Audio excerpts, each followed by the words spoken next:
सभी खबरों से जुड़ी किसी भी छोटी या बड़ी अपडेट को पाने के लिए सब्सक्राइब करें हमारे चैनल खबरी चौखट को और किसी भी नोटिफिकेशन को पाने के लिए बेल आइकन को दबाना न भूलें, क्योंकि हम रखते हैं चप्पे चप्पे पर नजर। ओडिशा के बालासोर में 1 महीने पहले हुए ट्रिपल ट्रेन दुर्घटना का दर्द लोग अभी तक नहीं भुला पाए। पिछले 3 दशकों में भारत की सबसे भीषण ट्रेन दुर्घटना में कम से कम 293 लोग मारे गए थे और 1000 से अधिक लोग घायल हो गए। मगर आज भी कुछ लोग अपनों की तलाश में जुटे हैं। ट्रेन दुर्घटना होने के बाद यात्रियों के परिवार वालों ने अपनों की तलाश शुरू कर दी थी। 210 से अधिक लोग अपने परिवार के सदस्यों के शवों की पहचान कर पाए। जिन लोगों ने अपने परिजनों को घायल अवस्था में अस्पताल में पाया वे भाग्यशाली थे। मगर घटना के 1 महीने बीत जाने के बावजूद कई परिवार अभी भी अपने परिजनों का इंतजार कर रहे हैं। पश्चिम बंगाल के अशोक रविदास उनमें से एक। वह अधिकारियों द्वारा अपने छोटे भाई कृष्णा रविदास के शव को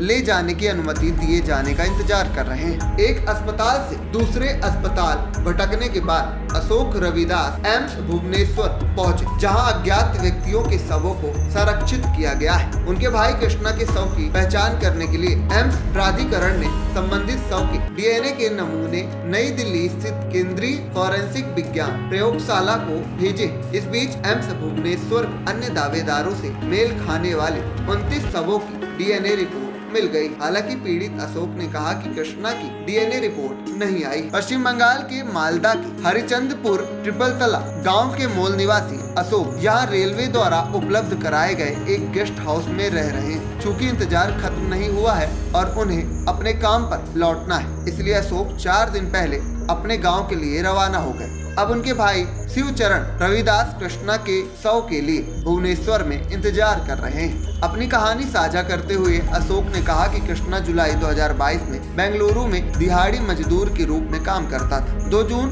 को वह अपनी छोटी बहन की शादी के लिए यशवंतपुर हावड़ा एक्सप्रेस से घर लौट रहा था। उन्होंने कहा कि मेरी बहन की शादी 12 जून को होने वाली थी, अब इसे रद्द कर दिया गया है। अपनी बहन की शादी के बाद हमने कृष्णा की शादी करने की योजना बनाई थी। अशोक ने कहा, लेकिन हादसे ने सब कुछ खराब कर दिया। उन्होंने कहा कि घटना के बाद मेरे पिता और माँ पूरी तरह से टूट गए हैं। चिंता की बात यह है कि हमें अभी तक हमारे भाई का शव नहीं मिला है, जिसके कारण हमारे परिवार में कुछ भी सामान्य नहीं है। इसी तरह पश्चिम बंगाल के कूच बिहार जिले के शिवकांत राय सदमे में उनके बेटे विपुल राय का शव बिहार का एक अन्य परिवार ले गया। शिवकांत राय ने कहा कि जब मुझे दुर्घटना के बारे में पता चला तो मैं अरुणाचल प्रदेश में था। मैं तुरंत घर गया और हमारे वीडियो से मेरे लिए एक वाहन की व्यवस्था करने का अनुरोध किया। रॉय ने कहा, उन्होंने इसकी व्यवस्था की और मैं बालासोर पहुंचा। इधर उधर खोजने के बाद पिता को सभी मृत व्यक्तियों की तस्वीरों के बीच एक दीवार पर विपुल की तस्वीर दिखाई दी। स्तंभ शिवकांत ने जब अपने बेटे का शव खोजा तो पता चला कि बिहार का कोई व्यक्ति उसे पहले ही ले जा चुका है। उसने कहा कि एम्स भुवनेश्वर पहुंचने के बाद मुझे पता चला कि मेरे बेटे का शव कोई और ले गया। रॉय ने पूछा कि अब मैं क्या करूं? बता दें कि 2 जून की शाम को हुई